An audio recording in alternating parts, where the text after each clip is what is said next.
Hello Internet, welcome back to the Fast Travel Lounge. You're listening to episode 31. My name is Patrick, I'm joined by Saif and Steve. No Josh this week, say hi everyone. Hey everyone. Hello everyone. Really close, was going for a hey everyone, you went with hello. Thought I'd be a bit more formal. Steve, we talked about new this favourite before we movie, pressed record. Minions, The Rise of Gru out. You're wearing a This out in suit? post. Yeah. Wearing a I suit. hope everyone else is recording in a suit right now. Yeah, I've got my two bananas in my pocket as well. I'm recording in my birthday suit. I hope that's okay. Yeah, it's a shame this is only an audio podcast. Maybe this is really what pushes us into the video realm. I did a John Krasinski turn and wink at the camera. I'll just say I am wearing a suit just to make everyone not mad with me. Good. Glad you're conforming. I see high school trained you well. You know you can just lie, like it's an audio medium, like it. Yeah, no one's ever gonna know. I'm not lying. I'm wearing a suit. Speaking of people who lie but don't wear suits, where's Josh? I think he was having trouble with his suit. Do you think he just came out of Minions movie and then just went back in for round 2 instead of coming home to record? I don't even think he probably had never even left. He's probably just been in there since it released last week. He's still in the same seat. So what happened Just covered in bananas. What happened is his work computer's fucked up, so he's had to go to get Krispy Kreme. Oh God, true. That's true. Shoot, do you think what he's still flavor do you reckon orders? Josh likes of Krispy Kreme? Well, I mean, we know that his favorite Family Guy character is Brian, so he's probably he's not even an original glazed kind of operator. He'd be one of those weird niche ones that no one likes. It's probably like banana cream or something. Yeah. Strawberry's pretty shit flavor. Oh well, I mean, let's not go throwing insults we can't take back. Strawberry's pretty good. I stand by what I said. Strawberry's better than liking Brian Griffin. Okay, true. I think everything's better than Brian Griffin. Speaking of things better than Brian Griffin, the Minions movie though. Have you guys actually seen it, or are we still memeing? No, I just or as they say it, memian. Should have thought that one through before I said it. Sorry. Stop, please. Practice in front of me. Apologies for the next for this episode. I don't know if I said this episode 31. Apologies for this one. My voice sounds. Oh my God, Steve. Let the man finish his thoughts.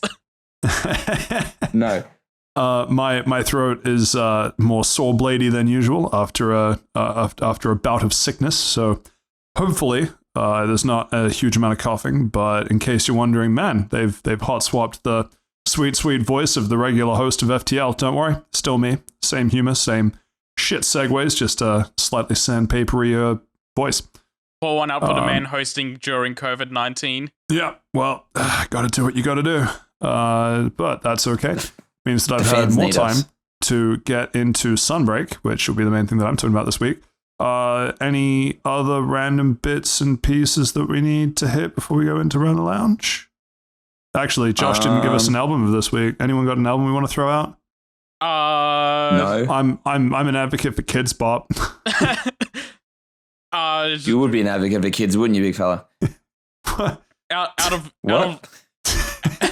out of the corner of my mind, Pokemon to be a master.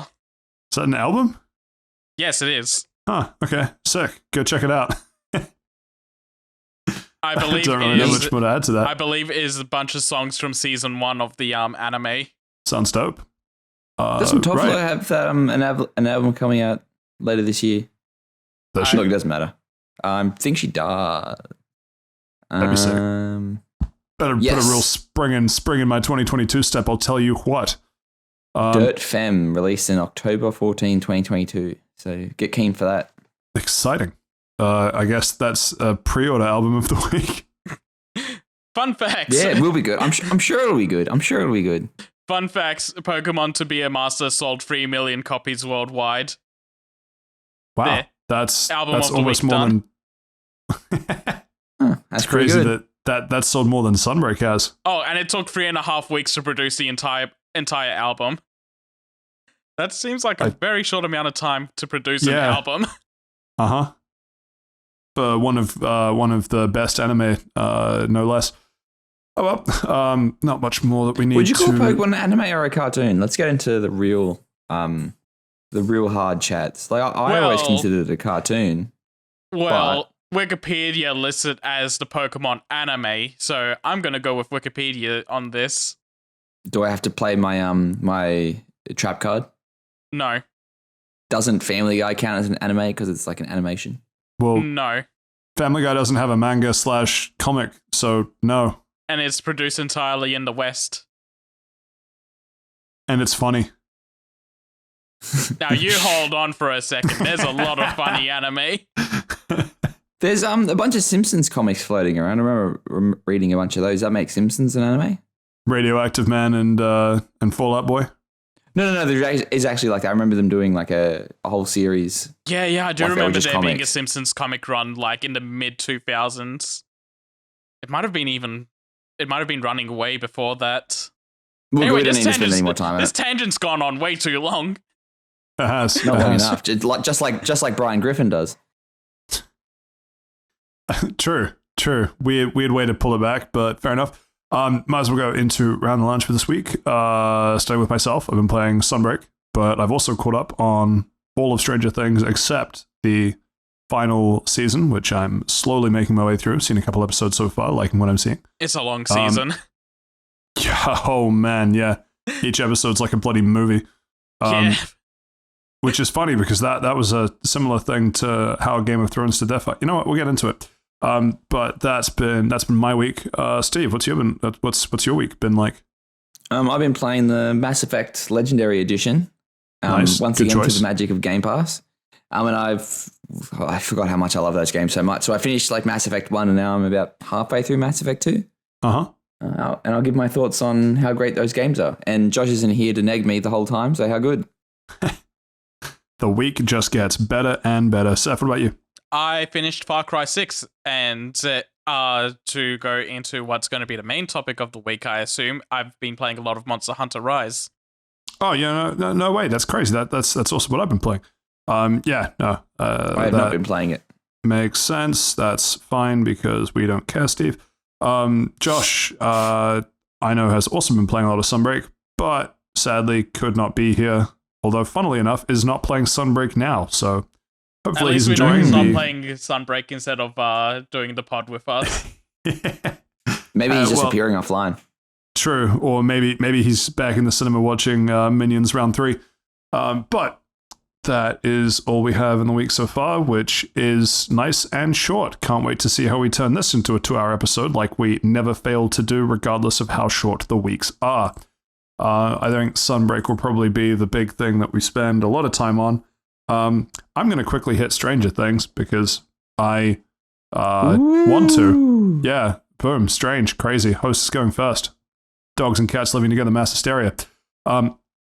So I got told to watch I've been told to watch Stranger Things all the time. Saw the first episode a couple of years ago, actually, and it just didn't gel with me. I didn't really... I didn't get into it. I might have just been watching it at a bad time. But I got a recommendation from this podcast, if I remember correctly. Yeah. True. It was my recommendation that made you decide to go back, right? Yeah, politically, because you are my editor who I love dearly, I have to say yes, of course you did. But yeah, I was also in that same boat. I watched like the first 2, maybe 3 episodes of season 1 a year or 2 years ago, and then just kind of dropped off. And it's like, the new season's coming out. I'll just watch through it all with the girlfriend, and we'll go through season 4 together when that drops. Yeah, no, that's basically what I did. I also watched it through with your girlfriend, and now here we are. There wasn't a lot of watching going on, but was it Amy fella? Oh, I was watching something, but it wasn't really the show.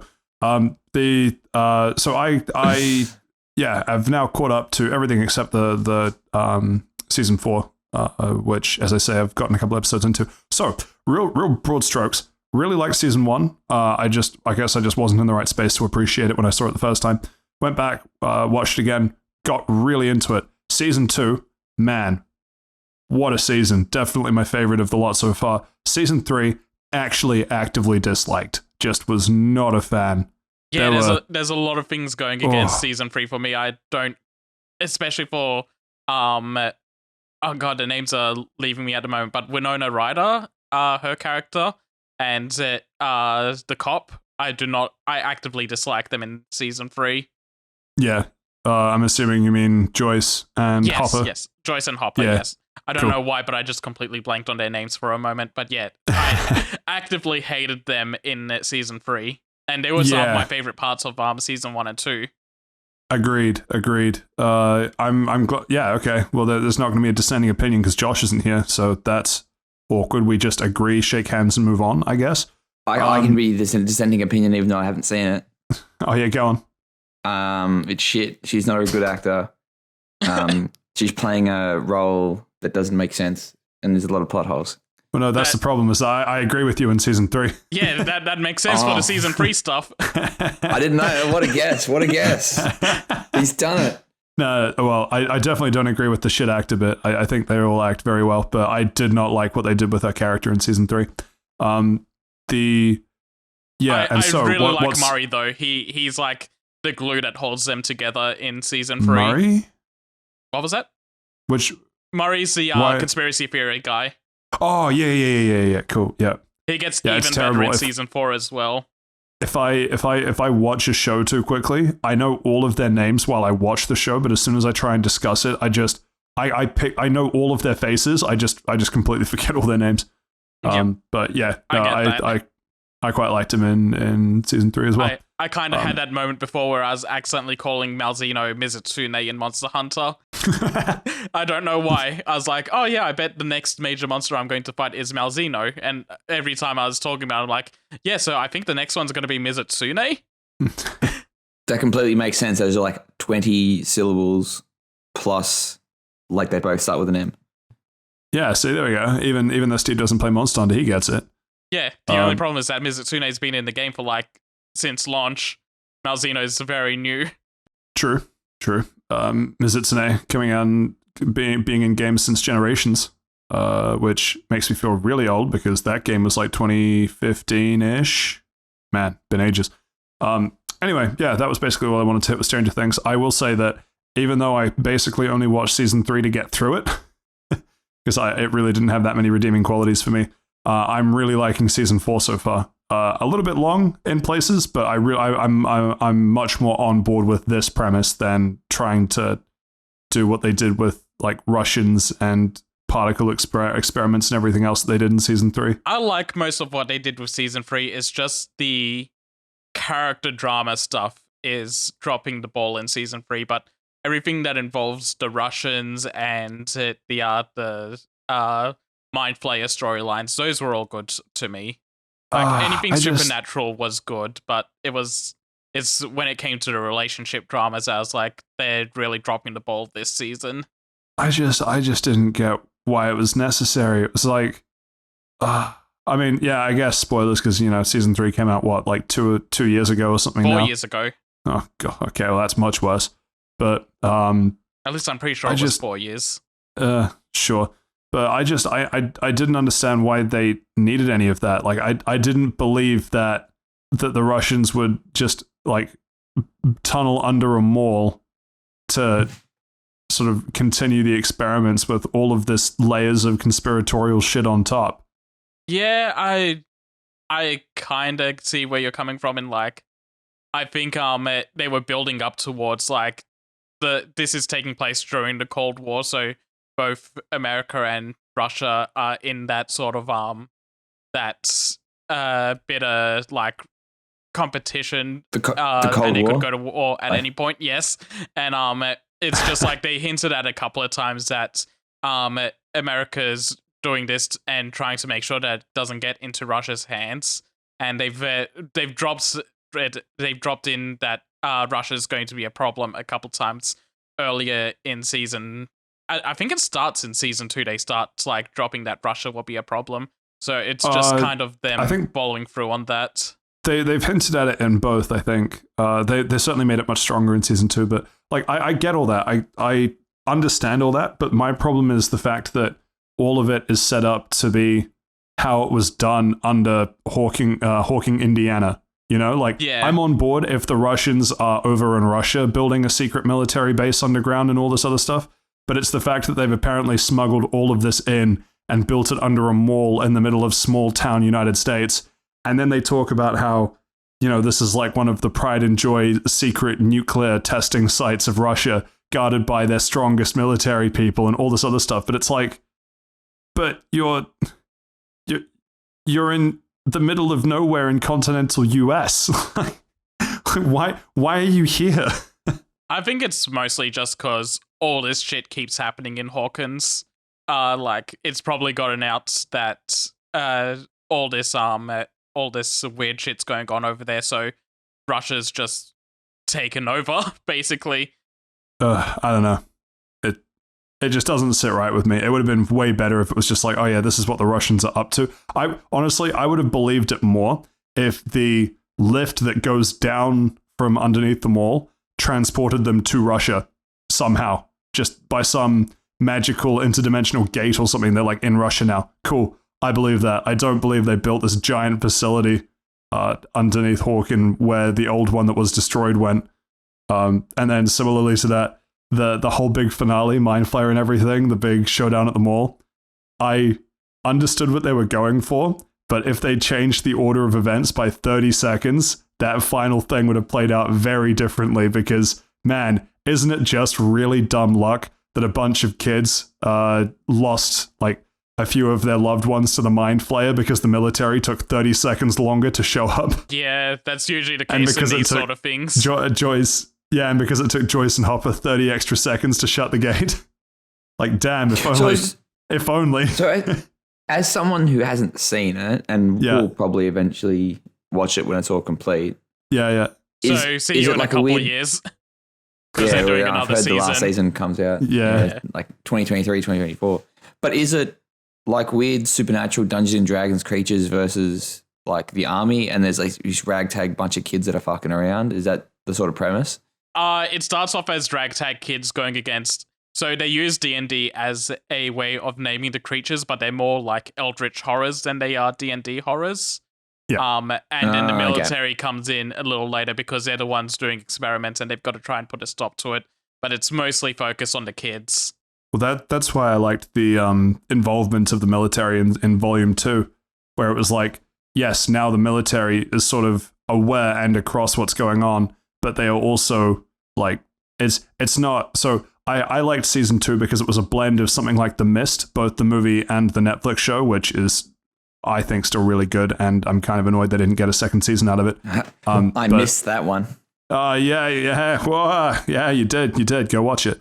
But I like how they blended that with what they did with Stranger Things in season 1, because it didn't feel like the military is the main be all and end all of this, and then the ragtag kids just kind of come in and save the day. It was like both of them actually felt like they were working together rather than against each other through parts of it. Like there were little moments of antagonism, but I don't know. I think it's a bit of a played out trope that it's like, if only the military listened to this 9-year-old, we wouldn't be in this mess. Where it was like, no, I believably understand that the military acted in their best interest, and I believably understand that the kids acted in their best interest, and that's what made season 2 so great for me.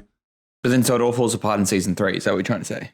I think it all falls apart in season 3 because to me it seemed really obvious from one of the first things that they do in season 3 is they show the Day of the Dead as a premise for it. Like the kids in the show are watching Day of the Dead at the movies, and then a lot of what the story becomes through season 3 is about homages to Day of the Dead and 80s era horror and everything else. And so it feels like a bit of a fever dream season for me because tonally and both in tone and what the characters are doing and the whole, to me, kind of shoehorned Russian Soviet era Cold War plot all feel kind of more like a Treehouse of Horror episode than a Stranger Things season, where because it's all taken place over like a week or two during summer break, it feels like they could have got to the end of that and gone, man, that was crazy. Anyway, so where was the actual, where's the canonical story?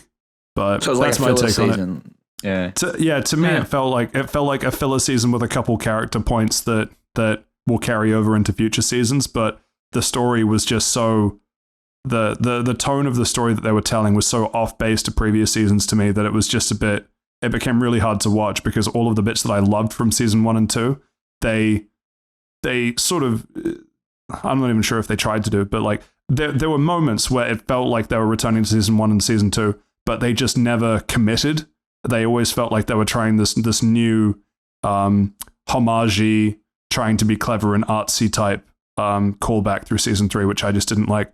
We've been talking about this for a while. Final word from you, Saif? Yeah. Overall, I think I like Stranger Things a lot. I definitely agree with Patrick that I think season 3 is like the lowest point, but I still think there's some fun in it. Like I just kind of enjoyed all the supernatural elements of that season, but I do agree that there are points of it where it's much weaker than the other seasons. But overall, it's still worth going through the entire series. Oh yeah, no, it's. I wouldn't recommend anyone skip it. I'm just saying, don't. Well, for me, it was a shame because I came out of the highs of season 2 into the lows of season 3, and I just want to give anyone else that hasn't seen any of Stranger Things to give them that precaution that season 3 is a low point. Even then, I still think season 3 is like a 7. For me, it would have been like a 4 or a 5. But anyway, look, I'm really enjoying the first 2 episodes of season 4, and from what I've heard, people that have enjoyed what I enjoyed about Stranger Things season 1 and 2 have said the same things about season 4, so I'm really looking forward to finishing that off. Yeah, no, season 4 is fantastic. It gets everything back on track, and yeah, we can talk more about that later. Final point, it is very funny that it takes place 6 months after season 3, and the actors, while looking much older than a 6-month time gap, don't look too old, which was well done. I don't know how they did that, but well done. they tried their best. Given how many years in like that's in difference in shooting season 3 to season 4, they did well. The one thing they couldn't avoid is that Will sounds so much deeper now. Yeah, and he's grown like a foot taller. Yeah, that was a rough 6 months. Those bones were just screaming.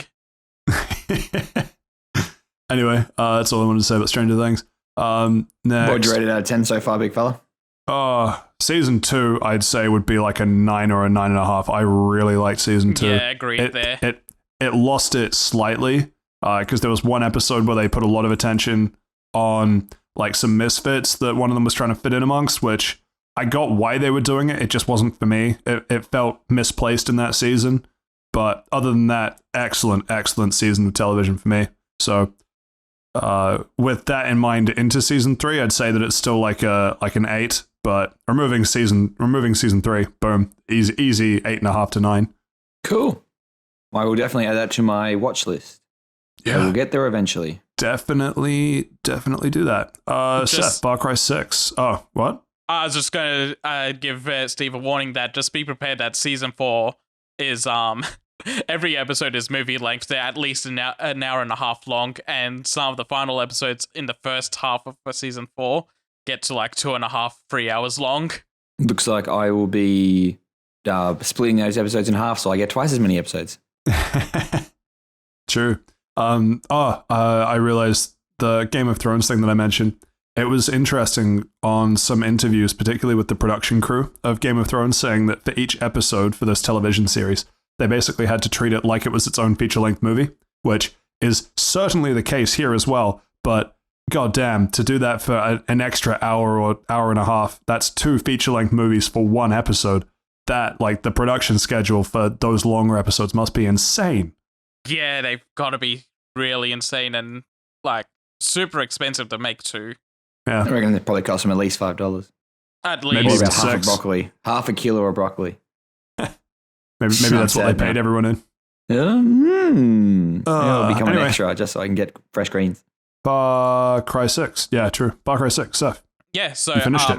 Yeah, Spoil I finally away. finished the game. Well, I streamed the entire story basically, and I spent some time off stream just going around doing some things to make sure that the stream experience ran smoother. So I just went and got like more fast travel points. I took out any anti-aircraft missiles that were around so that we could just fly to every area. You also can't. The faster way to fast travel around is to go to your fast travel points and airdrop in instead, so you can use the wingsuit and parachute to just like fly from the fast travel point to where your objective is. And you can't do that. Is that fun? But it is. It's extremely fun. Would you say fast travel lounge, perhaps? No, it's a fast travel suit. But do you use the suit to go onto a lounge? Yeah. You do not. There are no lounges in this game, unfortunately. Actually, Actually, why are we talking about Far Cry 6? You can put a lounge in the front of your car as a barricade. So What? I guess that counts. Yeah. That'd be a fast travel lounge. I'll allow it. And yeah, you can't do that airdrop feature though if the anti-aircraft missiles are still active in those areas. So yeah, just had to make sure that those were all taken out so that we could get through the story missions a lot faster on the actual stream. And it did make the overall experience a lot smoother and more fun, so that was a good thing. So yeah, last time I left off, I think I was about halfway through the second of 3 groups that you have to recruit. And the second group's interesting because they have a transgender character in there, and they handled them very well up to a certain point. And that certain point for me was that they had to make sure that you knew a character was evil because they start misgendering the character and like just going into full transphobia mode. And I'm like, okay, I get it. You were doing this very well, but now you've kind of soiled soiled the whole storyline because you've decided that the evil person has to be transphobic, and that just kind of undermines the issue of representation to me. It's like a cheap shot. So you're saying it's like a cheap shot type of thing, like? Yeah, basically. I mean, my voice is going as well. Yeah. But it's like, yeah, it's easier to put a transgender person in there and be like, whoop, the bad guy, of course, misgenders them. That makes them bad. And then it's just sort of like it feels really cheap doing that. It's an easy win for them to be like, no, of course he's a bad guy, didn't you know? Yeah. So yeah, after but it's not as soon as they start being transphobic, someone murders them as well. So Damn. right after that, we start going against this doctor that's been basically they're the type of this doctor's like experimenting with drugs that'll like basically poisoning people and doing chemical warfare. And I think they're also like a gay conversion a sort of doctor as well, because with the transphobia storyline also came a storyline of people in Yara aren't accepting of gays and transphobic trans people, and they have like gay conversion camps and like just areas that'll try and set people straight. So I believe this doctor is part of that group, and yeah, so he becomes the main antagonist of that second storyline. He does some fucked up shit like put a bomb inside your character, and you got to kind of deal with that for a mission. And while you're tripping out, the final confrontation with him, he poisons you again. And I didn't even realize I murdered him because you're hallucinating like 10 different doctors in the room together, and I was just blasting through them all until like one of them was actually him, and I escaped the room.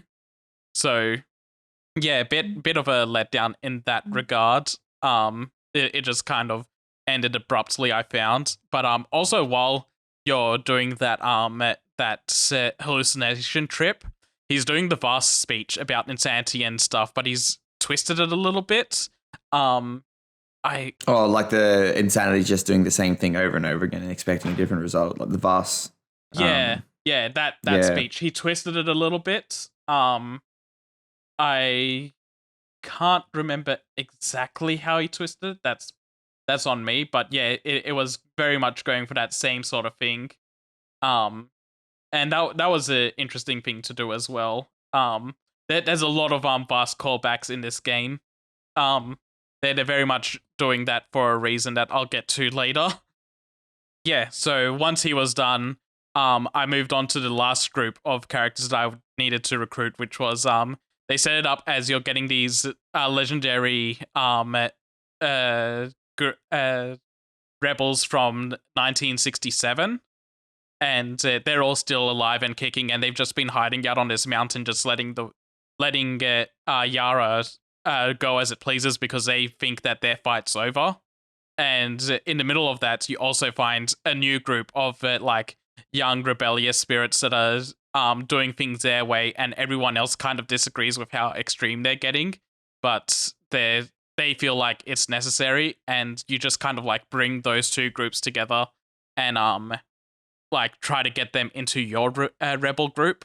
That group was overall my favorite in terms of story. They do a lot of really good things with that, but also also they decide to swap out the evil American that's sponsoring and funding the evil group, and they replace it with an evil Canadian funding Esposito.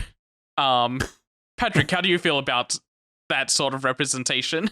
Well, I mean, good to get a player in the game. Would be good if we weren't evil. Yeah. I feel like they use it as it's another thing where they use it as an excuse to get away from the trope of it being an evil American, but at the same time, it's still like a North American funding this thing.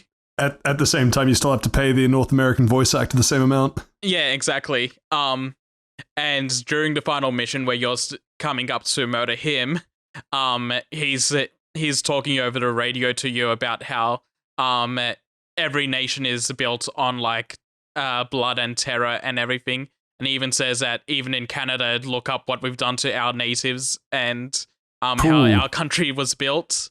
That's given because there's been a large push for that kind of. There's been a lot of stories relating to that in the media more recently, but I want to say that Far Cry 6 would have been before a lot of that, or at least before I saw a lot of that from New Zealand. Maybe it was always that big in Canada, but yeah, no, it's been going for a while in Canada. Oh no, I don't doubt that, but I'm saying it's interesting that to me at least, living on the New Zealand side of that I would have thought it would have been the other way around, that Far Cry that I would have heard about the Canadian news stories relating to that before Far Cry 6, but given when Far Cry 6 came out, to me, I've now heard about those in reverse, which is just interesting. Yeah, that's fair. Did the evil Canadian say sorry at all? He makes a joke about that. Oh, okay, good. Of course, classic. Yeah, he makes a joke about how Canadians aren't Yankees because they're like Yankees, but they say sorry after everything. Does he then go to Tim Hortons and watch a hockey game? No, there's no Tim Hortons in Yarra. I tried looking. Absolutely devastating. Did you try looking it up like online in case someone else had found it and you just hadn't found it yet? You might have missed it. Yeah, it's true. probably in a real secret location. My cousin that works at Ubisoft told me about it. You haven't found it yet. Okay, I'll have to look at it. You have to get 100% save and then erase it and then redo it. Have you no seen what you need to do weapons. to 100% save a Ubisoft game? Wait. It's Ubisoft games are probably so many fucking collectibles. So when you bought Far Cry 6, did you pay extra for the Prima strategy guide or not? I didn't get a strategy guide, no. Oh, well then, no wonder you haven't found Tim Hortons. God. I didn't buy the game either. Oh, I'm calling the police. I got it gifted. I got it gifted from I got it gifted from the girlfriend. Anyway. Man, remember those Prima strategy guides? Man, they don't... Oh. I still have my Pokemon Emerald one. Yeah, I've still got all my Pokemon ones as well. God, they still smell good. Might have a quick cheeky sniff. The evil Canadian also throws in the joke. You could have said anything about the content, but no, you went for the smell. They have I don't know, maybe it's just a smell of nostalgia. It probably doesn't even smell anymore, but it's got like I don't know what it is. It just smells like school holidays and trying to 100% I love the idea Pokemon. of you just leaving shit in between the pages to just give it that aroma of a Prima strategy guide. No, I don't literally shit in it. Like it's literally it's just like I open it up and I have a big whiff every now and then. I didn't claim you did, but now I'm worried. Anyway, Saif, you were saying? Yeah, so the other thing that the evil Canadian does that just makes me kind of cringe in like this is the same type of thing of the transphobia thing. Well, not exactly, because I feel like the transphobia thing is kind of like kind of missing the point, while this is just like a bad joke. The resistance group that you're with is called Libertar, and so they have the Canadian guy call people libertards. So that's kind of funny. That just kind of made me like put my face in my palm for a little bit that they went there. He's the only person where you get a choice if you're going to kill them or not as well. I don't think overall it has any effect on the story or gameplay. It's just like, in the moment, what your moral choice would be. it's either you let him live and he promises to fund your resistance, or you can just kill him on the spot and like take out like his type of person. Do you offer him the Batman choice of you either die a villain or you live long enough to see yourself become a villain? Wait, hang on. He'll have to live long enough to see himself become the hero, and I feel like he'd hate that. Well, that's why you do it, right? just to fuck with him. Yeah. So something to pass the time. So I just, as soon as a choice came up, I just shot him in the face. Because because his entire character has been a scumbag up to that point. So I felt like he didn't, like, on every moral fiber of my being, I could not let him live. And even though I shot him in the face, it acts like he got shot in the leg and he's just sitting there like in agony over being shot. I'm like, I shot you in the head. You should be dead. So I put another bullet in there and that killed him. That's like I just that's one of those things that Deathloop, which I talked about last week. Shout out to episode 30. Was that last week? That was last week, right? Yep, that was last week. Okay. Whew, had a mild existential crisis there. Where it's just like, would you like to let this person live, and then just without even skipping a beat, like, nah, shoot. Yeah, there is no point to letting them live. Absolutely none. No advantage. Although at least in Deathloop, there's no cutscene where they play out being in agony. They just die unceremoniously. Life ended. So that brings us, after getting all three groups set together, you start going towards the end game where the resistance is going to attack the capital city. But before that, Anton Castillo, the main villain, he kind of offers an olive branch towards the resistance. So the resistance leader goes to have like a proper conversation with him. Oh, that sounds like a trap. Yeah, they start waving the death flag almost instantly with her as well. And yeah, she does end up dying. You go to his private. I don't need to play that anymore. Wow. Steve, you told me before the podcast you have no interest.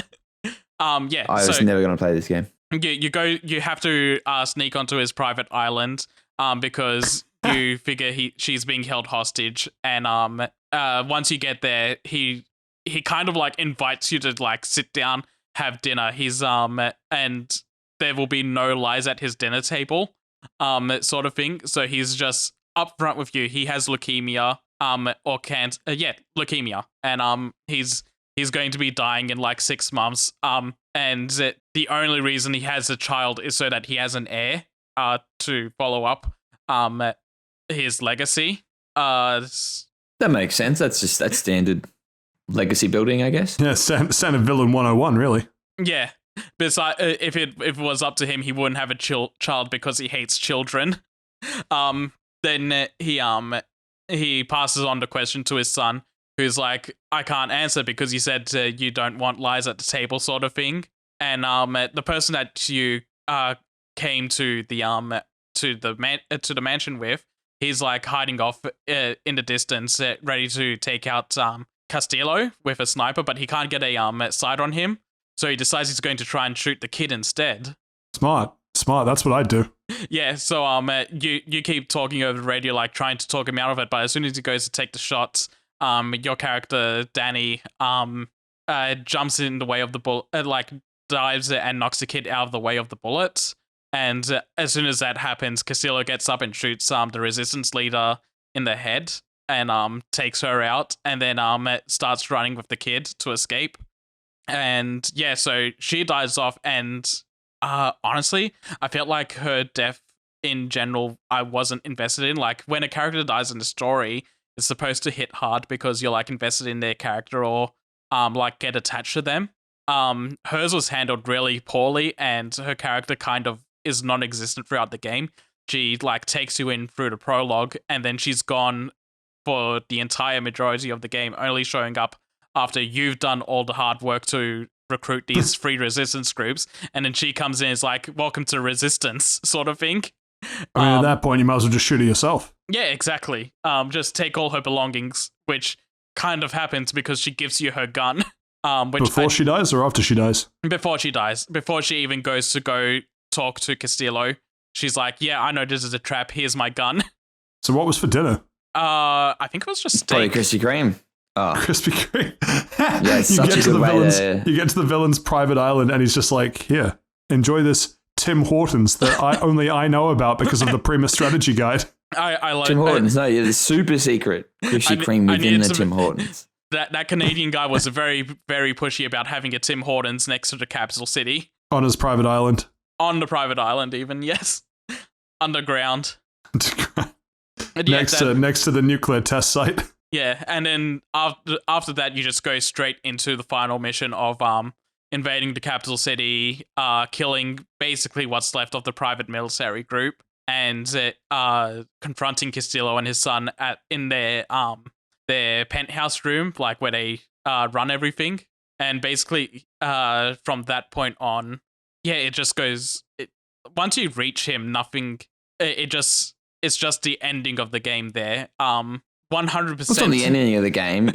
There's still like a million other collectibles to get, bunch of upgrades. I'm assuming I haven't played Tim a Far Cry Hortons since to Far Cry find. 4, but I was going to dance around it, but just straight up, the end of the game is Castillo like has a heart to heart with Danny to like see if he's he asks like straight up if I die, will you protect my son? And you promise yes, because like throughout the entire game you've had multiple instances of running into Diego, and he's protected Wait. Like Dora's cousin Diego? Yeah, Dora's cousin Diego. He kind of hit after swiping. After Go Diego Go ended, he got pulled into Cuba and turned into a small resistance leader. I've been saying this for years. Yeah. Anyway, you promise Castillo you'll protect this Diego, because throughout the entire game you've had instances of you protecting him or him protecting you. Not to mention you feel bad because you said you'd protect Dora and you didn't after that whole fiasco. Yeah, definitely because of that as well. But he calls you out on that and grabs his son. Oh, and he knows shoots about Dora? He grabs it. Castillo grabs Diego and shoots him in the chest, and then slits his own throat with his treasured grass cutting knife. And that's the end of the villains for you. You're offered. That's it. Touch grass. You're offered the throne of presidency over Yara, but you reject it and say that the resistance groups can run Yara because you're not a politician. And it goes to a final cutscene where you like mourn the losses of a bunch of characters, and then there is a post-credit scene where one of your trusted companions is talking to Voss about selling the supply of Vivero, which is a very important plant that's being grown throughout the game. So Voss is making a straight-up comeback in the next Far Cry. One time it's funny, 2 times it's fucking annoying. Yes. Yeah. So, like, give it to me straight. Like, the collectibles and all the Ubisoft bullshit. How bad is it? Bullshit. What's the diagnosis? Terminal. Like, okay, let me rephrase it. Can you go more than 20 steps without you finding something? But, like, it's on your minimap, so your minimap looks fucked. Your minimap is... Okay. You say it doesn't exist, I'm coming over and punching. No, there's a minimap. Mr. Ubisoft in the head. It's filled with a lot of shit because there's a lot of pickups for like crafting material sort of things. Like you pick up bits of metal, so it even bits puts of plastic. That, okay, no, yeah. Okay, you put it down. Put it back in. It's not done yet. I'm not touching it. Yeah. There's also chests that unlock weapons and armor. And then there's the usual Ubisoft stuff of like, here's a urn you gotta collect, or here's a side mission that you can do, or and the side missions treasures. Are the same. Like, go from point A to point B, shoot 10 people. That's it. Yeah, and you've got like a lot of those the towers and look, now you can unlock part of the map. Yeah. I didn't do a lot of side quests, but I mentioned that I did the crossover side quest with Danny Trejo, Rambo, and Stranger Things. Yeah, that did sound very cool. Yeah, and a lot of those devolved into defend a point against a wave of enemies that will come running at you. It was the Stranger Things DLC that was more of a bit of a linear storyline where you go through like a proper path, do some story stuff, and it had a wave defense thrown in the middle of it. Of course it does. But yeah, overall it was a very enjoyable game. It's I'm not really big on open world games, but I did enjoy playing through this with Trinity all the way through. Co-op always makes a game better. True. And in general, just I think this was one of the more enjoyable open world Ubisoft games I've played in a while. When was the last one you played that? What was that from you, Steve? I am not a big fan of co-op. I just find having to rely on someone else. Once you're in the game, it's fine, but like just organizing it, and when you're a busy person or like both persons' schedules are fucked, and it's like, oh, we can only play for like 1.5 hours. Well, we had it basically scheduled out that we were playing it every Saturday or Sunday. Yeah, that's all right. Yeah. I don't know. Maybe just I've had a couple of bad experiences trying to get friends like to play together, and it just it either never happens or we play for like an hour and a half, or we get through like 2 levels of the game and put it down. So I don't know. But power to you if you can organize it. Power to you. But yeah, also for the last Ubisoft game I played, I think the last one I played was I played Far Cry 5 for a little bit, and I wasn't really too keen on that. Before that was probably Assassin's Creed Unity, which was also quite shit. The last one I enjoyed before Far Cry 6 was probably Assassin's Creed 4. Did you play Origins or? I haven't played. I haven't played Origins or the newer ones. No, I kind of avoided Odyssey them. Or Viking. Yeah. They're different. They are very different. I heard they went more of a Witcher route for those games. Yeah, they did. I've only played Origins, but they did. You are right. Yeah, it's more action RPG, but it still falls into the open world bullshit. Yeah, I played Watch Dogs 1 as well when that released, and I wasn't. Ooh. That was okay, but it wasn't great. Okay is the perfect example. I've never heard of a game being more of a 5 out of 10 than Watch Dogs. Yeah, 5, 6 out of 10, like really. No, it's just flat 5. Like, it's okay. It does some things. Like, and it's like, okay, it's not bad at them, but it doesn't do anything new or interesting or fun. So what about Watch Dogs 2? I don't know. I've got it downloaded on my Xbox. I got it for like $9 like 2 years ago. It's sort of just sitting there. Because I know that tonally it's very different to Watch Dogs 1, but I don't know if... I think people broadly enjoyed it more, but it also was trying to do something very different to Watch Dogs 1, so I don't know. Yeah. Oh, all right, Seth, close us off. Yeah, so... Out of 10. Out of 10, I'd probably give it a 7.5. Yeah, 7.5 feels right to me. It was very... as long as it feels right to you, big fella. Yeah, it was very enjoyable to play through, but there was a couple of like... story overall was fine, but there's a couple of moments in there that were a bit of a letdown. So yeah, docking a few points for those. Unlucky. Looks like it was a far cry from perfect, eh? Patrick, please tell me you had something else to talk about so we can skip Stephen a little longer. Unfortunately, it was supposed to go back to Steve here. You can blame Josh for not showing up for that one. Yay. But unless we want to try hitting Sunbreak now, but then I might as well let Steve have his fun. Let me talk. We can talk about Sunbreak and then go for a break and into the news. I like the way you think. Mass Effect. Steve, unfortunately, I have a vested interest in discussing this because Mass Effect is one of my favorite series, Seth, so we gotta have to let him speak. Sorry. Fine. Yay. I'll cut it in post. Well, whatever happens. I'm just going to talk, and you guys listen.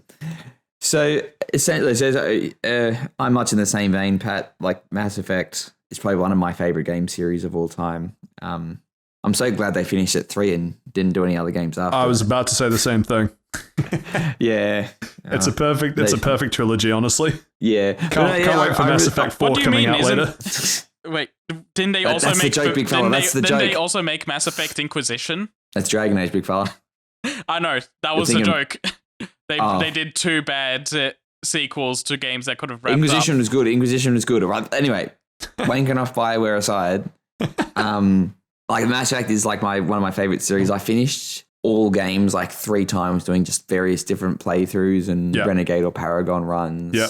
It's just I love the story. I love the characters. I love everything about it. So I didn't want to get into the Legendary Edition, which is like the remaster thing that came out 2020, I believe. Oh my God, has it been 2 years? Surely it was last year. Oh, it doesn't really matter. I'm pretty sure it was last year. Last year, sort of May-ish. I really hope it wasn't 2020. It doesn't feel like it's been that long, but pandemic time is a time warp. Anyway. Yeah. Anyway, so it came to Game Pass quite a while ago. So I've sort of been letting it simmer, and then I had actually when I was watching the Halo TV series, I had like a yearning almost for a sci-fi adventure. And I'm like, you know what I really like? Mass Effect. Put her on, fella. Speaking of sci-fi sex scenes. Yeah, true. Oh, I'll get into that in a bit, actually. Does the M7 suit jack you off? You don't need to. You've got a lot of hot alien babes on your ship. Or dudes. Oh, yeah, that's right. Yeah, from Mass Effect 2, you can pretty much, they're on your ship. They're free game. But yeah, just guys being dudes. Don't worry about it. So essentially, like just as a broad sort of introduction, the Mass Effect Legendary Edition is putting together in a bit of a remake and a bit of a HD texture pack of Mass Effect 1, 2, and 3. It is, I am playing on an Xbox, so maybe it's a bit different on PC, and you can probably correct me on this. It is different as it sort of serves as like a launcher, but you can download each game individually, if that makes sense. So you download the Mass Effect Legendary Edition, then it comes up, then you've got 1, 2, and 3, and then you've got to like install them separately instead of an all-in-one package, which I thought was strange and just held me up an hour while it downloaded Mass Effect. Yeah, but anyway, it's just a weird nitpicking thing. But yeah, so I went back into Mass Effect 1, and they've done a fair amount of changes. They've balanced the combat a bit more. You can pretty much tell they've taken the health bar that was in 2 and 3 and put that into 1, because when 1 came out, it was like an Xbox 360 exclusive, and no one was really sure how it was going to work because it was one of the first like third-person cover shooters, but it was like trying to do an RPG type of thing. And what they've done is like pretty good, in my opinion anyway. But to give a broad strokes to the story, you're essentially like a human commander, Commander Shepard, that essentially stumbles on a plot of a super sentient alien robots from like 50,000 years ago, and they're coming in to extinguish all life. But humanity it takes place in like the 2100s or something. And yeah, 2021, 80-ish, I think. Yeah, roughly around there. And humanity found a relic of a past civilization, the Protheans, on Mars, and this unlocked a bunch of technology through Mass Effect fields, which is hence the name. And it sort of introduced humanity to the wider galaxy, and there's like a bunch of different aliens, and the aliens have been there for like an extended period of time, and humanity's trying to find their place. And then here comes Shepard, and there's this plot from the Reapers to sort of come in and eliminate all life, essentially. And no one really believes him because it's like, I don't see any robots. Where are they? But it's really good. The story is really engaging. The voice acting is fantastic. They've really improved the graphics from Mass Effect 1. But it does suffer from a lot of, oh yeah, that was really shit back in 2007 as well. Like the walk speed is really slow. The corridors are pretty much the same. And when you're doing a side missions, it's essentially go to a planet, get dropped off in the Mako, which is this all-terrain vehicle, which is an absolute shit fight to control. Getting into the Mako for the first time, Mass Effect 1, is what turned me off ever playing that game properly. I loved it when I played it when I was like, 15, 16, because I love that sense of you can look at the planet because you're in the galaxy map. And not being able to drive in a straight line. Yeah. Feel like this is just like when I get behind the wheel of a real car. Patrick, there's nothing straight in my life. Hey, got him. But essentially, you're in the galaxy map, and then you can like click on a planet, and it comes up with a bit of text about like a bit of history of the planet, like if it's an ice giant, if like there's a human corporation that sort of staked a claim. And then when you land on it, you're in the Mako, and you can do a bit of like exploration, and like and if you do have a mission there, you can sort of like drop yourself off at the mission zone and go into a base, and essentially no survivors type of thing. The Mako does control like hot shit. It doesn't control like a car or any type of like vehicle. It doesn't control correctly at all. Yeah, there's no like sense of gravity on planets. So like even if you're on a small planet or a big planet, it drives the same.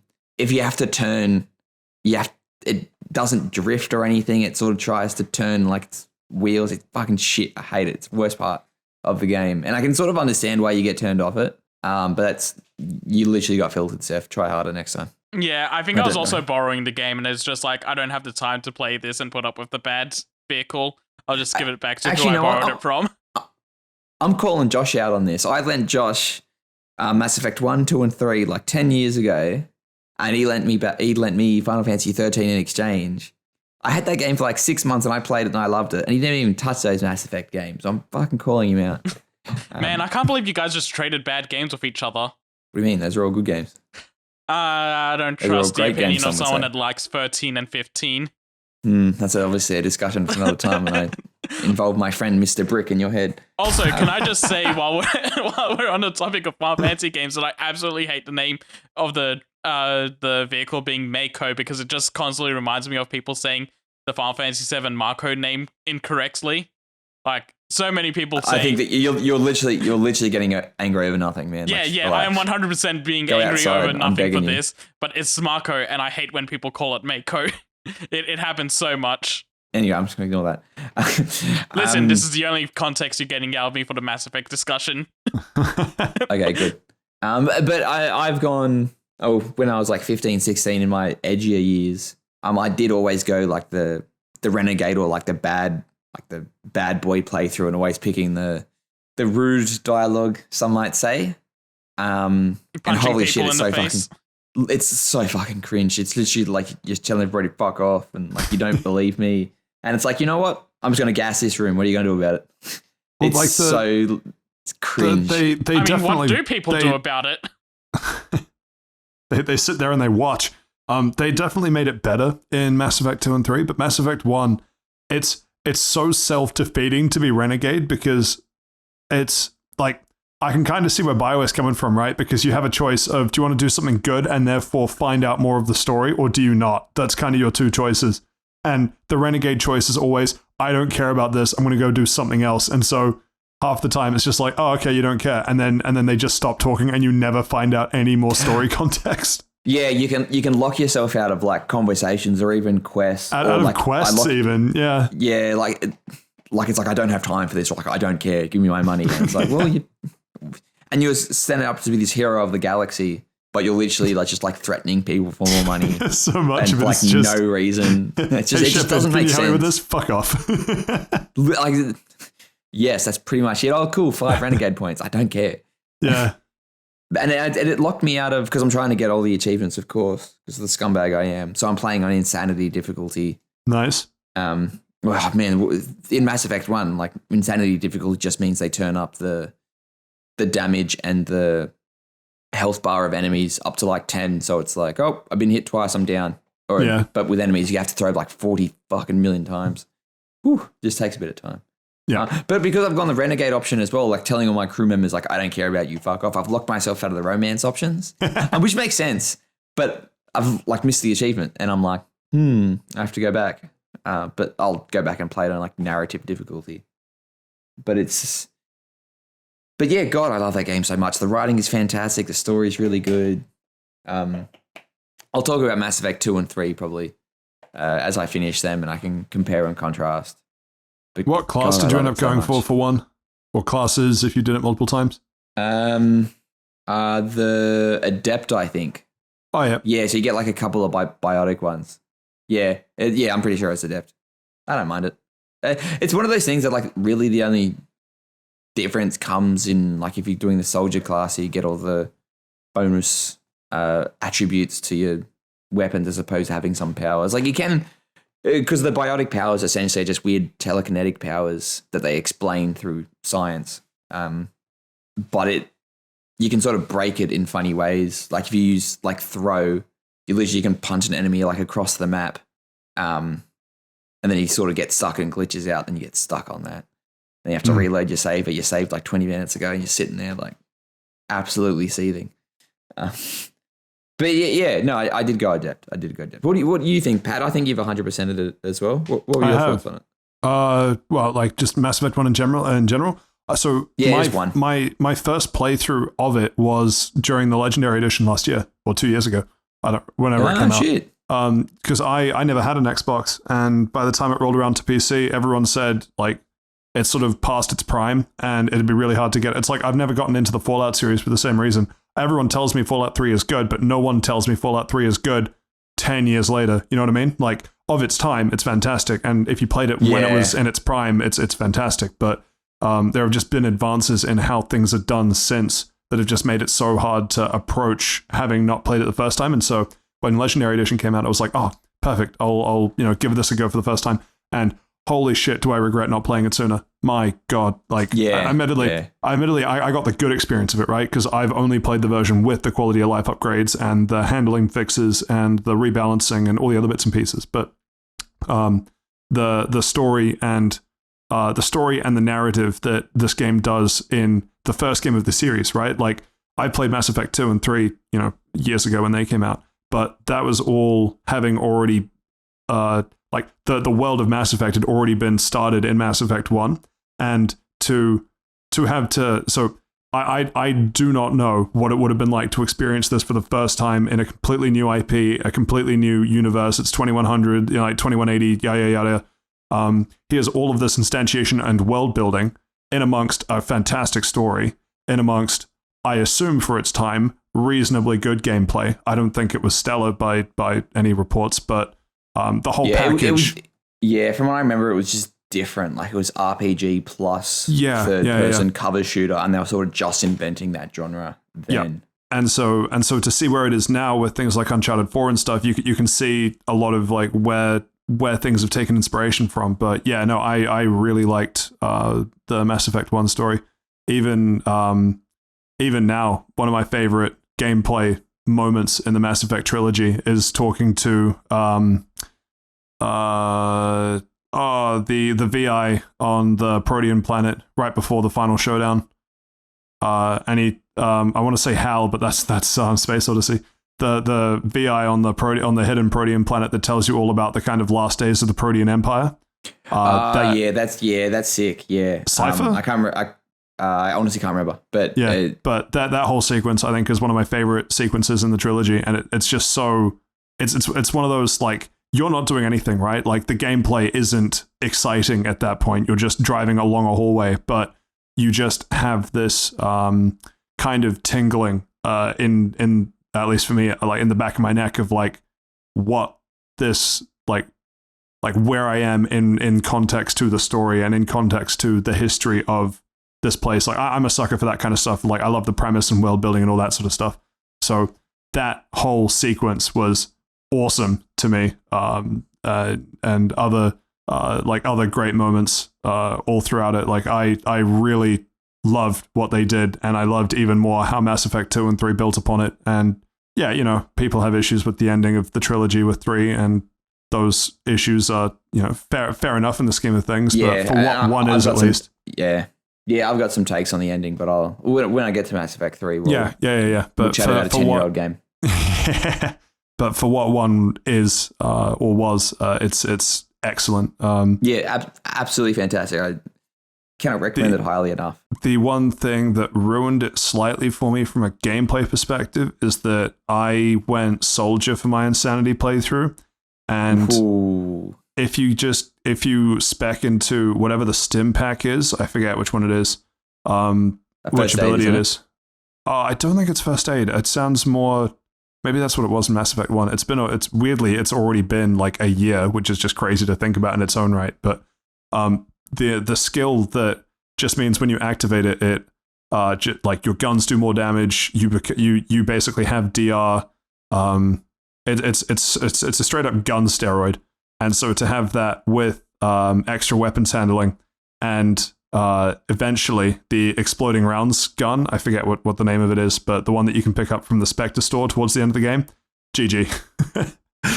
Yeah, towards the end of the game, it does. You can sort of break it in a way. Yeah, and I'm not saying it's a downside, but I'm saying like for an Insanity playthrough, I'm okay with cheesing it that way, but it is slightly disappointing that from a pure efficiency standpoint, it felt to me like I could go through the game the fastest if I just picked Soldier, where because I knew that, it actively worked against me wanting to try other classes because they all felt like they would be slower to play through. Does that make sense? Yeah, no, I 100% get what you mean because I've sort of got the same sort of thoughts. And I think back when I did my first Insanity playthrough in like 2013 or whenever I finally did it, I did do the same sort of thing. Like I went Soldier class. You pick up like a couple of weapons, you put a couple of like weapon mods on it. Like I think it's the one like the assault rifle with the exploding damage plus poison, and that's it. Like something like that. Yeah, that's sounding familiar. But you're steamrolling them. I played through Mass Effect 1 3 times. The Insanity one was Renegade Soldier. One of them I think was an Infiltrator, possibly. And one of them would have been more Biotic, but I don't remember the class names because I know they changed from 1 to 2. But yeah, no, massive fan of 1. And yeah, can't wait to talk about 2 and 3 because that was the bread and butter of high school and more actively stick out because of the nostalgia glasses. Yeah, and the soundtrack is really good as well. They do something a bit different in Mass Effect 1 than what they do 2 and 3. Like it's more synthwave. Yeah. But yeah, no, it's good. I highly recommend everybody go out and play the Mass Effect series. And with the Legendary Edition on Game Pass, there's no reason not to. Well, the Legendary Edition's still pretty cheap, I think, even now. It does go on sale. Like I think it was just before it came to Game Pass, it dropped down to like $30. And I think it was Josh convinced me that he's like, no, it's coming to Game Pass, bro. It'll be on like that through EA Play. And I'm like, oh, will they do it? And then they did. Like in Steam now, it's only $40 New Zealand. So, because it's on sale. Speaking of, definitely worth it. Yeah, release date 15 May 2021. Games. Boom. So only a year old. Yeah, it's been a year. Wow, time flies when you're having fun. Crazy year, but yeah, no, awesome game. Just the whole introduction of the Reapers and what the Reapers are. Awesome. If there was a game built in a universe that I really love and want to explore more, it's Mass Effect. Yep, 100%. Yeah, there's so many other things they can do, and I can't wait for whatever they do with the next Mass Effect game, which should be coming out eventually. Yeah. Eventually is one way to put it. Yeah. Anything more you want to add to Mass Effect 1? No, I reckon I'll probably like the combat itself can get a bit tedious, so I'll probably only give it an 8 out of 10, but that the game part of the game brings it down, but the narrative part of the game brings it up. And the choices you can make and how these choices get represented in the future games coming forward, because you can't look at it as one package anymore, because what you do in Mass Effect 1 and your choices you make carry on, and they get like constantly referenced, and Ashley or even like little side quests. Yeah, sorry? Ashley or Caden? Ashley. Fair. Kill or save, right, Night Queen? Killed. Well, I renegade, so I killed everything that moved. Yeah. Right. Apart from the... Yeah. Sure, but like what like that's what you did do, right? Like I understand having to play to your personality trope, but what it's your alignment. But what was your preferred outcome from both? I'm assuming you've played through both, right? Yeah, I prefer to save. Like it narratively, like for Shepard, it makes more sense to be like, you know what? I don't feel like committing genocide today. As opposed to when genocide shows up at my door, I say genocide, no genociding. Yeah, like and they had that full conversation, and it's like, well, I've been bred in captivity. Can you let me go? And Shepard's like, nope, you're getting gassed. It's a lot. And he has that like sickening smile too, and he's just like, shouldn't have tried to colonize the universe at one stage. I don't know what to tell you. Like 1,000 years ago before my time. Yeah, 1,000 years ago, like you were causing problems. Actually, one final thing, just because it's real funny. The relative lifespans of everything trip me the fuck out. So yes, Solarians have a lifespan. So actually, Seth, even if you haven't played Mass Effect, you can still get in on this. So Solarians have a lifespan of like 50 odd years, right? They're born. They're born. They have like a reproduction contract, and then they die, right? Yeah, they don't get married. Yeah, they're pretty much just like, nope, we got to continue our gene pool, and that's it. Yeah, humans are going to human, 80 to 100 years, whatever. I'm assuming technology's advanced, that's fine. Turians, I actually don't know, but I think they're in roughly the same ballpark. But Asari. Asari can live for up to 1,000 years. How buzzy must it be to, like 1,000 years from where we are right now, right? We were fighting over like castles and shit. Like 1,000 years ago was before the events of Assassin's Creed 1, which I assume is historically accurate. But that was literally what set off everything, right? But the idea of like it was just a historical retelling of those events, wasn't it? Yeah, that's what I assumed it was. That's why there were all those walk around and follow people quests. And why you like just despawn out of existence if you walk out of a certain part of the map when you're not supposed to, or if you try and swim. Yeah, just like right. In the real 1100s. This was pre-swimming technology. But just imagine being an Asari for a sec. You've already interacted with the Solarians and the Turians and the Volus and the Krogan. Like you're aware of most of the races in the universe, in the galaxy, and then suddenly, like humans, over the span of like maybe 100, like 200 years, let's say, in 200 years they go from exploring their atmosphere to landing on the moon to landing on Mars to finding a Protean relic to exploring the galaxy. There are Asari that have just like been alive long enough to have experienced that entire curve. That's nuts. Yeah, like it wigs you out as well because like Liara, one of your own party members, is only like 50 or something, and like she's like a universe-renowned scholar. She's like 100, and like isn't an expert. No, at Mass Effect 1 she's like 50. It's even younger. Shoot, mental. Okay. Yeah, fair enough. Yeah, I'm pretty sure. Fact check me, but she's young. I know that she's young. Yeah, just the idea that like the equivalent of being like 5 or 10. Let's say that you're an Asari and you have one kid when you're, let's say, 500 years old, right? Like I don't know if that's representative or not because assuming like technology gets better and all this other stuff, the idea that you can have one line of Asari of like 6 generations or like let's say 10 generations would be the length of time from the pyramids to now. Whew. Yeah. And they of course, because it's BioWare and you can romance and sleep with everything, they also cover like Asari can only have Asari children because it's like a weird bonding ritual thing, but they all look like busty females with tentacles on their heads. It's pretty funny.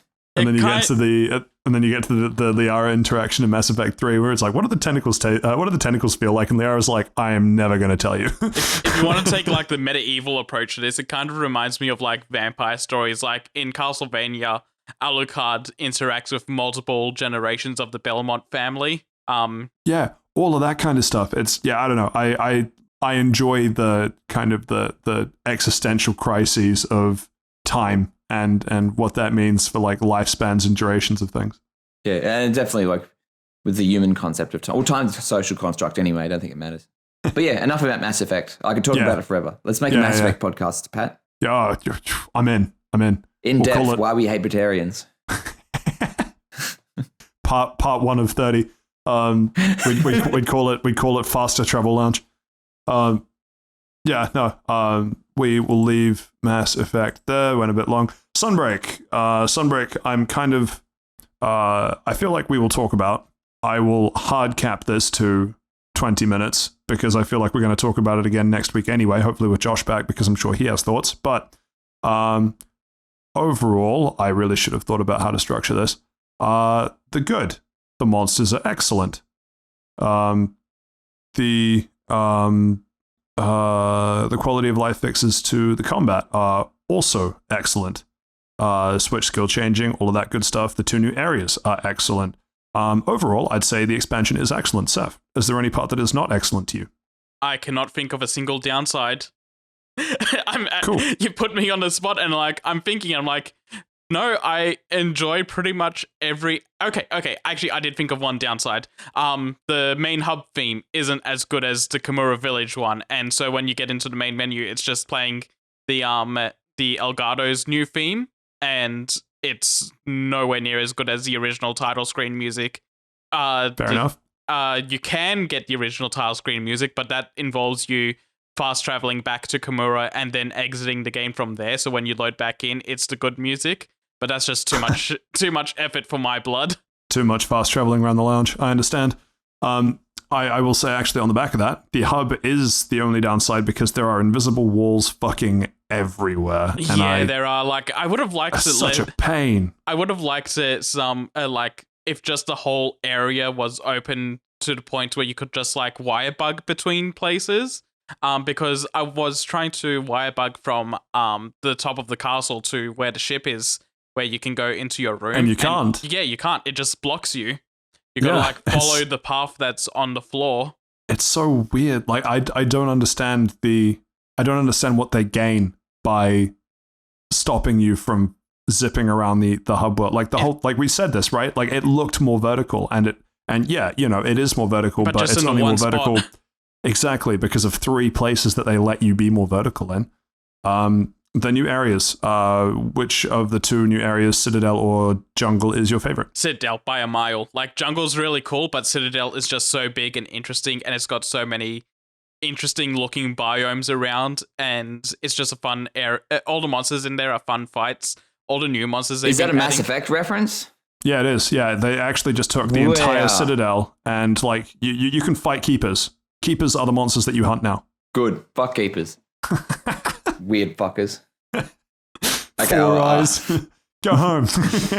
You fucking spider looking That is all the content Steve will provide to the Monster Hunter chat. Go back to your tunnels. I might say some funny things. I might say some funny things near or there about... They better be funny, otherwise they're getting censored. Good. It'll just be rude and people won't know. One thing that I will say that I'm happy to be wrong about, I was worried that the Citadel and Jungle were going to be so much better than the other areas that I wouldn't want to play on the other areas anymore if I had the option. The 2 new areas are fantastic, but they are different enough that I still appreciate going back to the existing areas. Do you agree? Yeah, that's fair. I'd agree with that. There's no like standout reason why you wouldn't go to the other areas. The only one that I've never been a big fan of is a desert region. But that's just, I don't like desert regions in general. Because there's the sand in its course and it gets everywhere? Yeah, it's coarse and it's rough. It wasn't just the sand adults, but also the sand children too. Well, it's funny because I've got slight PTSD from desert areas on the older Monster Hunter games, just because back when it used to load you between areas, it would be slower to run through a desert area than to run around the map. Oh god. Just because of the amount of distance that you had to cover. Yeah, that sounds really stupid. It was a little bit, and so and also because you needed cold drinks to go through the desert areas, or hot drinks at night. So yeah, big open desert areas have never been. I've never been that much of a fan of either. Yeah, but, I remember cold drinks in World because of the final area of Base World needed them to go through the lava regions. Yep, the volcano, indeed. Lava caverns or whatever it was called. Although, World kind of cured me of the PTSD on that front because they handled the desert area very well, I think.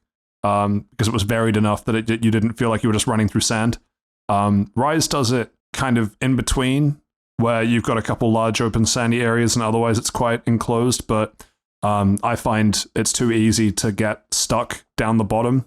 Yeah. And you need to find like a jewel lily or a lot of stamina to wall run your way back out. Yep, and they incentivize me to go into the bottom areas because they do those big leaps of faith to get a lot of spirit bugs that increase your HP cap.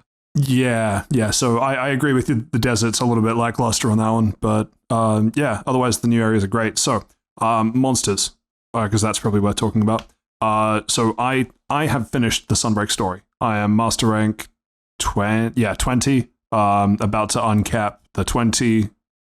The next time I play will hopefully uncap at master rank 20, and then I'll instantly get to master rank 30 because of how long I've been at master rank 20. What I found on the funny, other hand, am at master rank 4. I've just done the second of the 3 Guardians. legendary monsters. Yeah. The Lunar Garen was your most recent one. Yep, the Lunar Garen was so much fun as well. Yeah, and so really letting the team down, Seth. Really letting the team down.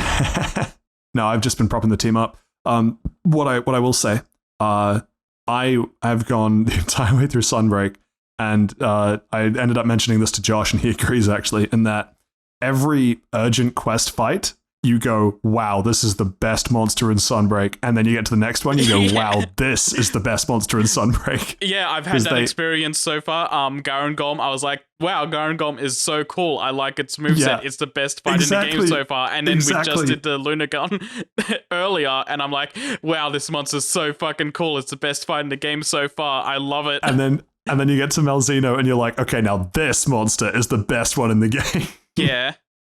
And so I really, really like how they did that, because I'm not saying, if there are people out there that would say Garangolm is the coolest monster that they've introduced, and, power to you, that's fine. But the fact that every urgent quest is different enough and the fight feels unique and special, it's really cool how they did it.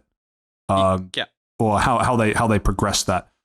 What's interesting is that I don't think Gore Magala is an urgent. Shigaru Magala is, but that's the only one. That's the only hiccup, because Shigaru Magala isn't a new one. The rest of them, I'm pretty sure, are all new, because, Malzeno, Lunagaron, Garangolm. Oh, yeah, wait, Aurora when you say new, for my clarity, because I haven't played Rise. Yeah. Do you mean new to the Rise sort of series, or new to the Monster Hunter franchise? No, to Sunbreak specifically. So Shigaru Magala, okay, cool. Shigaru Magala was introduced to Monster Hunter 4 and took a bit of a hiatus and is now back. And I'm so glad he's back. And the best part, these first few though are new for the series in general, like Garangolm, Luna. All of them are new to the series in general, except Shigaru Magala. Oh, even the Honators and Cyanator.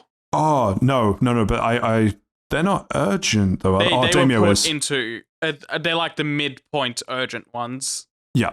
Oh, yes, that's right. Yep. And that's like Aurora Somnicanth as well. Yeah, no, Shogun Senator is not new, Daimyo Hermitor is not new. But it has been a while since they've been in a game, though, so it's cool that they're back. What was I going to say? Yeah, so I love Gore Magala and Shigaru Magala from 4. I fought them a ton because of how awesome their designs were, and I made like all their weapons and stuff. And what was awesome is that they've copy-pasted the AI well enough that I had zero problems with Gore Magala or Shigaru Magala. I just went straight in, and it was just like, yeah, I understand this monster in its entirety. And what was great was hunting with Josh, and I kept my mouth shut, because I'm like, he's going to hit the wall that is Shigaru Magala, because the first couple times you're just like, Jesus Christ, this thing gives me no quarter. I have no opening. I don't know how to attack this thing. That was me fighting Tigrex for the first time. Yeah, exactly. And like, once you do it a couple times, you realize, oh, this is how the monster works. I can work around this. And so what was great was Shigaru Magala goes into enraged mode, which means that Shigaru starts spitting explosive like frenzy balls in front of him in a line, and then in front in like a line forwards and then a line sideways. And so I didn't mention anything to Josh when we were hunting. And I see a Shigaru rearing up for this. I'm like, okay, Josh is about to get filtered real hard. And immediately, like the first one that goes off instantly kills him. And it was just like, yeah, this is perfect. And I had tears streaming down my face enough that I didn't notice when he went for round 2 and killed me, because I was laughing so hard at Josh. But it's, yeah. You want to talk about Josh getting filtered? What about that Chameleos hunt where literally all of us threw so he wouldn't win it after 15 minutes? That's true. But no, I'm so glad that they not only brought back Gore and Shigaru, but they brought back like them in their perfect entirety. Same thing with Seregios and Astalos, although Astalos got a visual upgrade, which I think was really cool. He now looks a lot more insect-like than he did in the handheld games. What of the monsters you've fought so far is your favorite? So far, probably. So I'm currently going through that phase of, this last urgent quest was the best one in the game so far, and it's my favorite. So the Lunagaron? Yeah. Yeah, Lunagaron. Yeah, nice. Lunagaron's my favorite so far. I've only fought it once, but I had a really good hunt with it.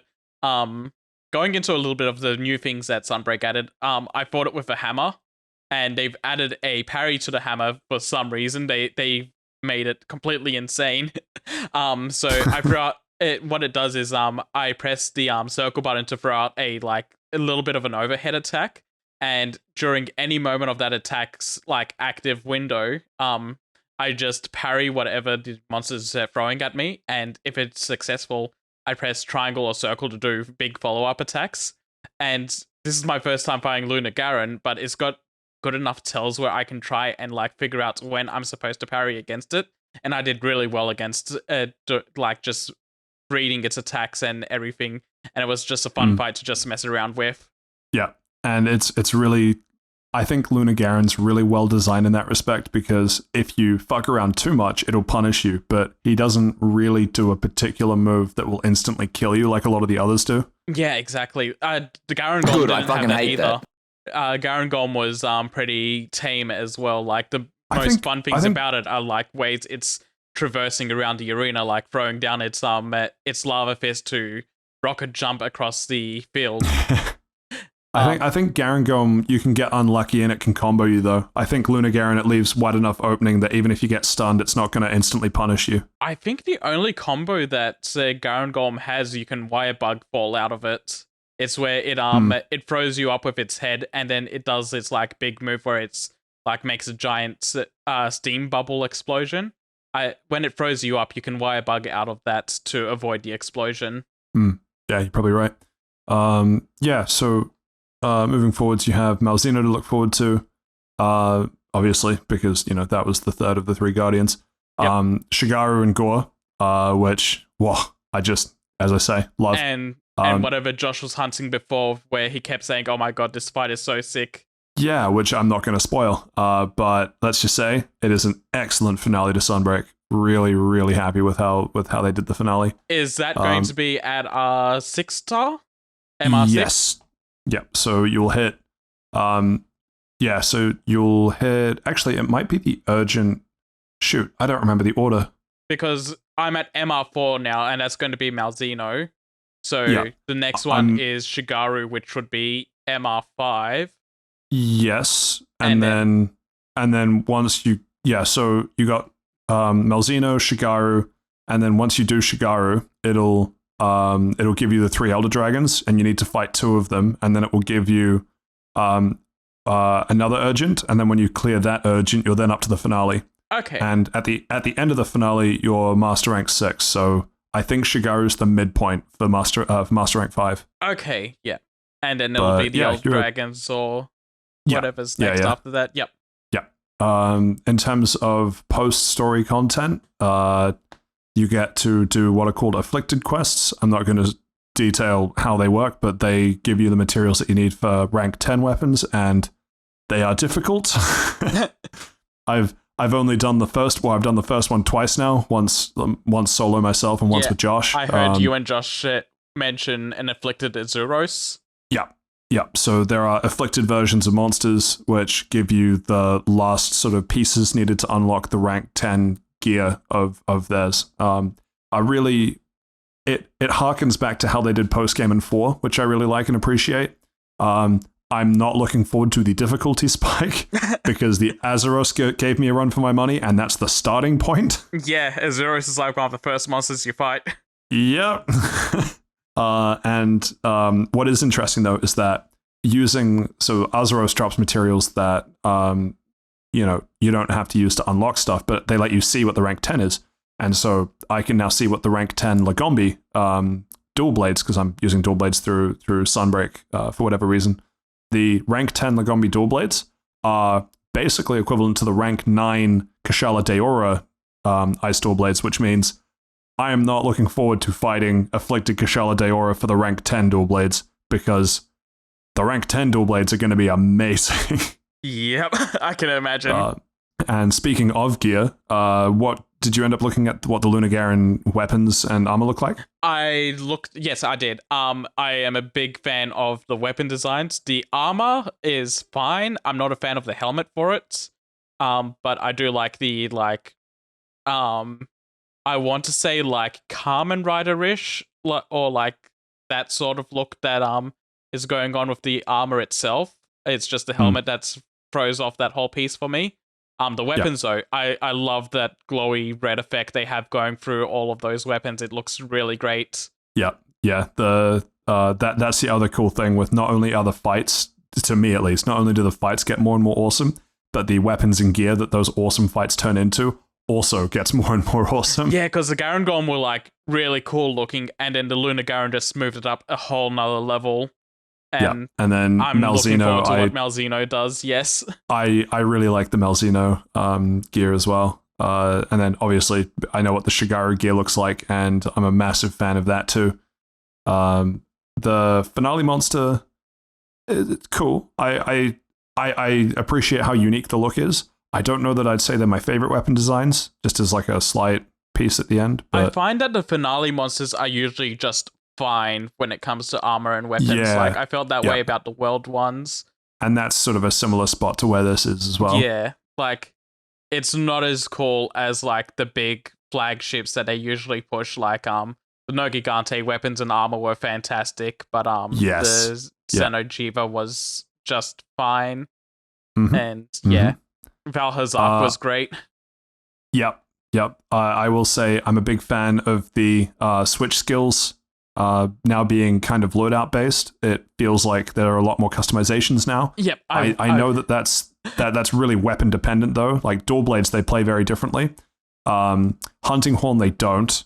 Hammer, where are they at with hammer? Do you find that you use the two different loadouts? Yeah, I wanted to get in on this because the silk swap is like my favorite thing they've added to Sunbreak. So I've got quite a few words for this. I'll get to hammer last, I guess. Because I started off with Switch Axe, and Switch Axe's main moveset is pretty similar throughout. It's how you handle like the final elemental discharge is very different, and its silk bind abilities were pretty different. So I've changed my loadouts to make like those certain aspects feel different for the situation I need. So one of them is like, oh, here's if I want to stay in on the monster, I have this loadout where it's like the L2 and triangle pulls me in closer to it and is doing the big giant axe swing, and then the elemental discharge is gripping onto the monster, and the usual one where you just like stab the sword into the monster and just start doing the discharge over and over until it blows up. Yeah. While the other one is more sword based, where it's the L2 and triangle is where you leap up into the air and then do like a dive down, and the big elemental discharge is like you do like a swinging circle slash it does a big explosion at the end. So there's a big like difference in how that playstyle goes out. Yeah. The charge blade is very different between the two. You get like a whole different moveset for the second one, and it's made the charge blade feel like an entirely new weapon thanks to it, and it feels so much smoother to play. Charge blades, not charge blade, greatsword. Greatsword's always been like this very heavy, rigid but satisfying weapon to play. But now there's this added ability, like this added mobility and smoothness to the weapon that's just like, at any point you can switch between the traditional version where it's like get your big hits to feel like a big strong person for like landing that true charge shot in just the right way, or then go to this other variant where it's like the monster's moving around a lot. So now you've got that little bit of mobility you need to keep up with it and still do pretty big, decent hits against it, but you're trading in some like damage just for like better movability. And yeah, it helps the great sword keep up with like the new systems that are in the game. Also been very satisfying, and I like it a lot. It's probably my favorite so far. The hammer, it's weird. It's in a spot where it's like how you play the hammer is it changes your mindset on how to approach with the hammer. So usually the main way to play a hammer is just go ugga bugger, smash the head in, do as much damage to the head until you just cave in the monster's skull. But the new ability they added to it is like trying to be more mindful. It's like I mentioned before, it's changed one of the attacks to have this huge parry window on it, So like now you can counter enemy hits instead of like just tanking them and being flung around. And the when they showed the trailers, we mentioned that the hammer looks kind of lame in comparison to the other weapons, because it was just like the normal ability was you charge a attack and then you just spin around, or the new one is you charge and then you charge again. Playing it with my hands on it now, the charge into charge is actually quite good, because what it's done is it's let you do 2 level 3 charge attacks back to back in a very quick and efficient manner, and that means you just get big damage off KO'd or knocked over monsters. I don't find myself switching between the two very frequently, like the two playstyles. I usually just stick to one until I feel like there's a moment I need to switch to the other one. But it does feel a little different, but not in like the big same way that Greatsword feels like it got a huge different approach to how you play it. Fair enough. I realize we're at 22 minutes, but final couple of points I want to say, and as I say, we're going to end up talking about this next week with Josh anyway, hopefully. NPCs. Bahari, piece of shit, really. Like, yeah, Bahari's kind of lame. I find him entertaining, but take him or leave him as a character. Fiorane, though. Fiorane, excellent. Secondary point to that, Fiorane as like an AI that you can take with you on hunts. Really, really well coded. We were a bit up in the air about follower quests. I'm really happy with how that AI behaves. Yeah, no, and I was also surprised that they stay with you for 4-player hunts. I thought they would only be there for single player. And not only that, but they also they provide they can use items when they need to. They can also mount monsters and attack, like they can do like mounting attacks from monsters, which I was surprised that they'd even considered. So yeah, really cool on that. And I'm really looking forward to, now that I've unlocked all of the follower hunts, picking up people from Kimura as well as Elgato to go on hunts with for some of the follower quests. So super looking forward to that. Final 2 points, the new hunting helpers and other changes to the environments, like all the crabs on the walls and stuff that attack things. I really like. I haven't used them all yet, but Marionette Spider, I'm a massive fan of. Marionette Spider is so fun. Yep. And there was one final thing I was going to say. Shoot, what was it? Dual blades are the best weapon. Well, no, we knew that though. Very good. That doesn't sound like Greatsword. No, it's not. Yeah, it's not. Even greater as a sword. Oh, there's the actually Rampage. 2 of them actually. Rampage. I do find it funny that I do find it funny that they've basically just dropped the Rampage line completely. Not only have they never mentioned Rampage at any point in the story, other than once when they say that this is now worse than the Rampage, or this is now part of the source of the Rampage. But yeah. there's no Master Rank Rampage quests or anything that I've found yet. But it's also kind of annoying in that the Rampage skills are now linked to gems that you put onto a special slot on your weapon, which means that stuff like my stacked, cheesable, full healing hunting horn is locked to high rank, and I can't use it in Master Rank because upgrading anything into Master Rank gets rid of the Rampage skill. So that was kind of a bummer. Yeah, I just didn't even... I thought that the Rampage skills would carry across. It's a little lame that they're just gone completely. And the Rampage slots in the decorations, I haven't interacted with that yet, so I have no feeling toward it at all right now. But overall, super happy with the expansion. We were already at 2 million copies sold of Subnreak and 10 million for Rise, so awesome to see. I much like Iceborne would give this like a 9.5 out of 10.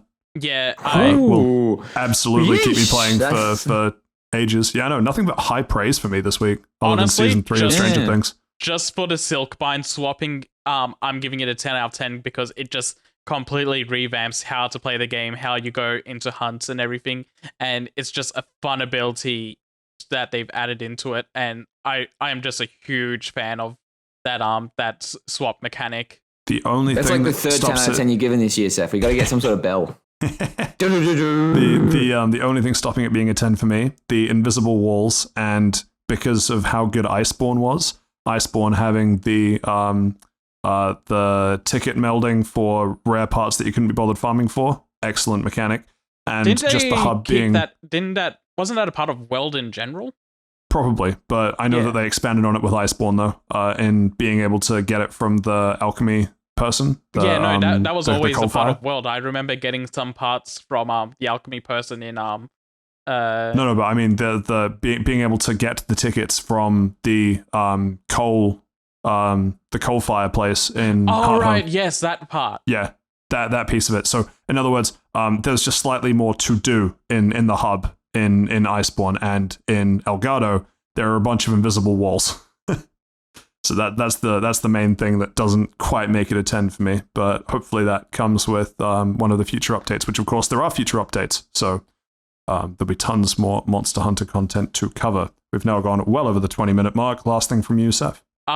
Yeah, no, I don't have any last things to add. I basically that a big part of what I enjoy for the for these type of things is how much they change the gameplay and improve it, and that Silk Swap just completely change the game for me in such a positive way that I'm coming out of this very happy with the purchase. Cool. Last word from you, Steve. When is it coming to Game Pass? I do want to play this, but I don't want to pay money. Well, that's why I played World. Actually, no, I didn't. I bought World, and then 2 weeks later it came to Game Pass. So I had an aneurysm because this is not fair anymore. Nice. Why buy games? Everything comes to Game Pass. But yes, get wrecked. It's on the radar. Backing your money away. But I don't think playing it on Switch is good. You boys aren't playing it on Switch, are you? No, playing it on PC. No. I do not know how this DLC runs on Switch, and I'm scared to find out. True. I had fun on Switch, but I much prefer playing a Monster Hunter game on PC now that I've done it. Yeah, it probably just looks a bit better, doesn't it? Runs better, and I get to use a PlayStation controller. Yeah. All points that I agree with. Sony bros, just keep coping, eh? It's not coming to PlayStation. Let it go. Says the one that's begging for it to come on Game Pass. That's different, but it's never come to Xbox before. Monster Hunter used to be a flagship. To the That's it. No, we're going to in console war. Part 1 for this week, which means that we get to move on to part 2 for this week, which is of course the news.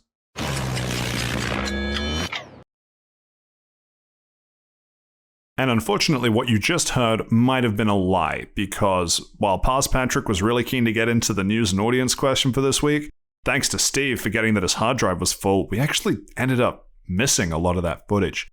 So don't worry, we'll be back to normal next week. But in the meantime, if you have enjoyed what you've listened to for this admittedly a bit shorter episode 31, thanks Steve, please give us a like on your favorite podcast platform and a review or comment if you can.